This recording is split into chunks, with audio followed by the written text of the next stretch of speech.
hidden in caves nearby the Qumran community, like this one. Well, we see that Simon was able to conquer a little bit more territory, as indicated here in yellow on our map.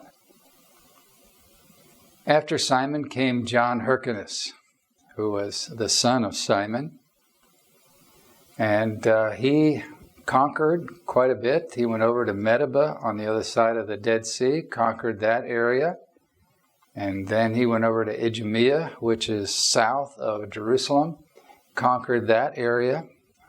That was the area that King Herod the Great's ancestors came from. He was an Idumean.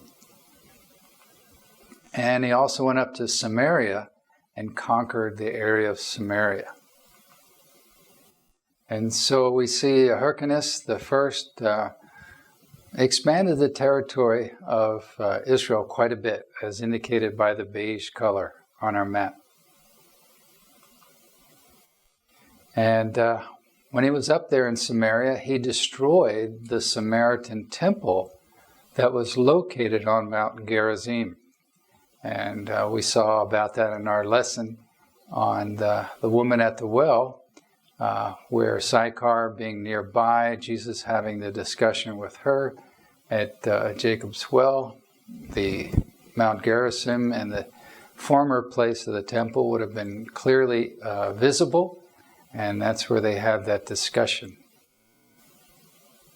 But the Jews destroyed that temple at this time, and you can see the Samaritans obviously were not happy with that. The remains or the foundation of that temple can be seen today on top of Mount Gerizim. A lot of the Jews weren't satisfied or weren't happy with Hyrcanus. They felt he was becoming too Greek, too Hellenized. And so, probably out of spite, he renounced his allegiance to the Pharisees and joined the Sadducees. So he switched parties from the Pharisees to the Sadducees. And Judaism had splintered up into various parties at this time because of the pressure from the Greeks and those who wanted to resist and those who caved in to Hellenism was causing splinters in Judaism at this time. Well, John Hyrcanus' son, Aristobulus I, took over after that. He was a very cruel person. He didn't rule for very long, but he was able to conquer Galilee. And so we see in our map the area indicated in pink. He was able to conquer that. But then he died after a very short reign of about 1 year. He was married to a woman by the name of Salome Alexandra. And so after he dies, his widow marries his brother. And that happened even in Jewish culture way back. And so Salome Alexandra becomes the wife of Alexander Jannaeus. Alexander Jannaeus was quite the conqueror. He was able to expand the borders of Israel to the glory days of David and Solomon. The territory was pushed out to the borders that existed at that time. And as we can see here, these are the borders indicated in purple. And they were roughly equivalent to the borders under David and Solomon.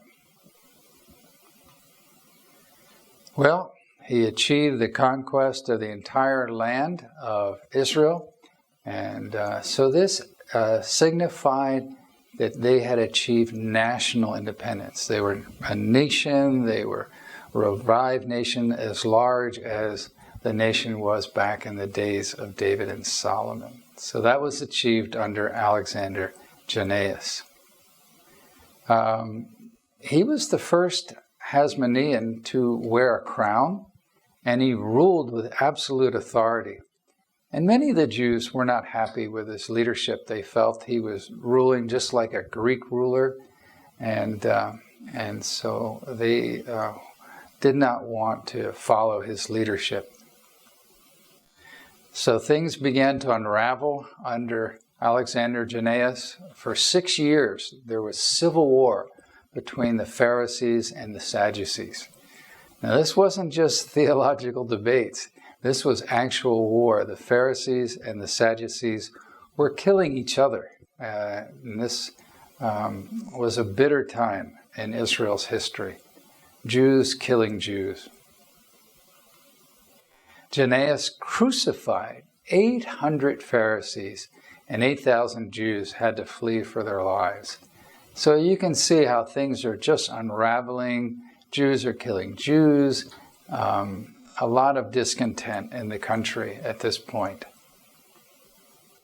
So Alexander Jannaeus dies, and his wife, Salome Alexandra, takes over.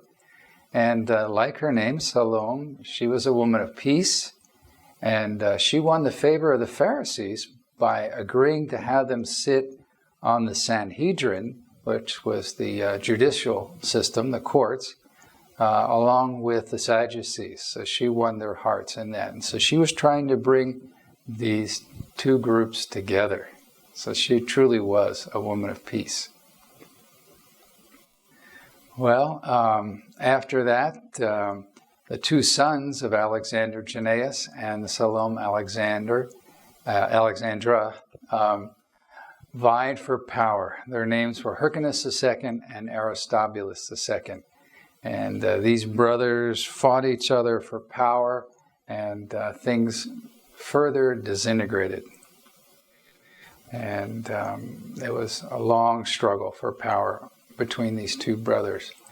And things were getting to the point where Rome decided that they were going to have to intervene. The situation had deteriorated to a point where Rome felt like they needed to go in and bring order to the situation. So in 63, under a general by the name of Pompey, came in, conquered Israel, and what the Jews had fought for 100 years was now lost. They lost their right to govern themselves. And so this was kind of a tragic end to the Maccabean revolt.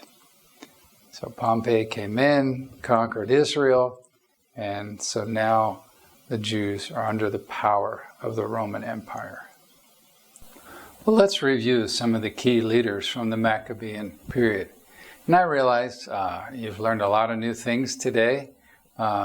Maybe this is the first time you've ever studied about the Maccabean revolt or the intertestamental period, because it's in the so-called 400 silent years. We normally don't study this period. We end up with Malachi and we jump to Matthew. But a lot happened really in these 400 years. They weren't so silent. They were silent from the standpoint that there was no prophet that wrote scripture during this time period, but a lot was happening. And so to help you remember, we're going to go through some mnemonics to help you remember these leaders. So the first leader was Mattathias. He started the revolt. And to remember that, we're going to use the word Matthew, the first book of the New Testament.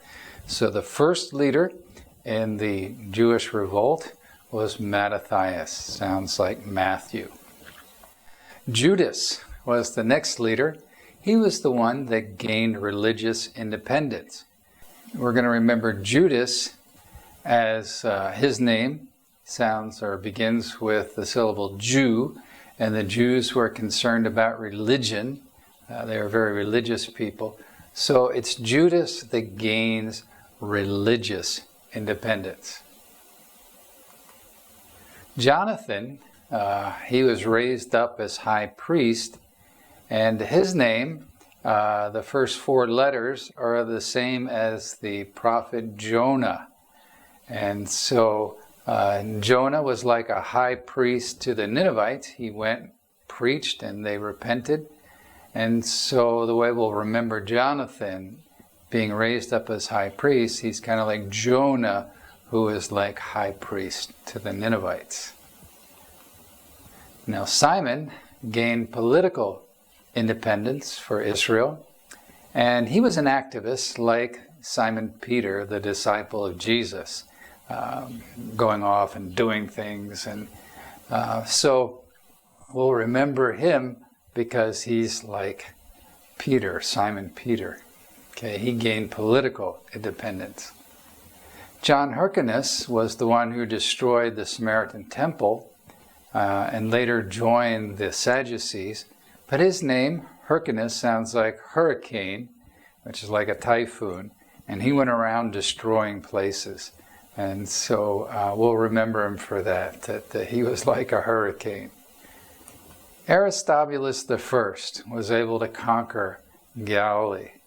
Well, if we take off the first letter of his name, A, and replace it with C, it's like Christ. And Christ was from Galilee, so remember Aristobulus conquered Galilee. The next leader, Alexander Jannaeus, gained national independence, and he was a conqueror like Alexander the Great. And so he was able to conquer the entire nation, and so extended the borders all the way out. So we'll remember him because his name is like Alexander the Great. Salome Alexandra, she was a woman of peace. She was able to get the Pharisees represented in the Sanhedrin. She was bringing the parties together, and her name means peace. So we think about bringing these parties together. And then lastly, Aristobulus II and Hyrcanus II. Well, we all know about how brothers can fight. And so their struggle for power is like brothers fighting each other. Okay, so these are the leaders of the Maccabean revolt. And let's review some of the key developments. Now you can go through this chart on your own and practice and see how well you do. So I'll give you an opportunity to do that on your own, to just go through this blank chart and think it through. But let's go through the developments of the Maccabean period. First off, it left a faithful remnant. When we open up the pages of Matthew, there are Jews there. They didn't all get assimilated by the Greeks. There was a strong messianic hope because they wanted to be delivered from the Greeks and later delivered from the Romans. Their borders were extended all the way out to the glory days of David and Solomon. So there actually was an Israel. They could have gotten totally assimilated into the Greek Empire. But because of the Maccabean revolt, there was a nation of Israel. The Feast of Dedication, or Hanukkah, started at this time. And so that was a feast that Jesus even participated in. The line of the priesthood was changed from the Aaronic line to the Hasmonean line. The Pharisees were the most influential group during this time period, but the Sadducees were gaining influence. And we saw how the Qumran community was founded at this time because of all the corruption going on in the religious system. In Jerusalem, high priests were buying the priesthood with money from the Greeks. And so this group of people moved down to the shore of the Dead Sea and wanted to live what they felt a more pure form of religious life. And so we know them because they're the ones that hid the Dead Sea Scrolls. So God worked through the Maccabean revolt to prepare the way for the coming of his son, the Messiah.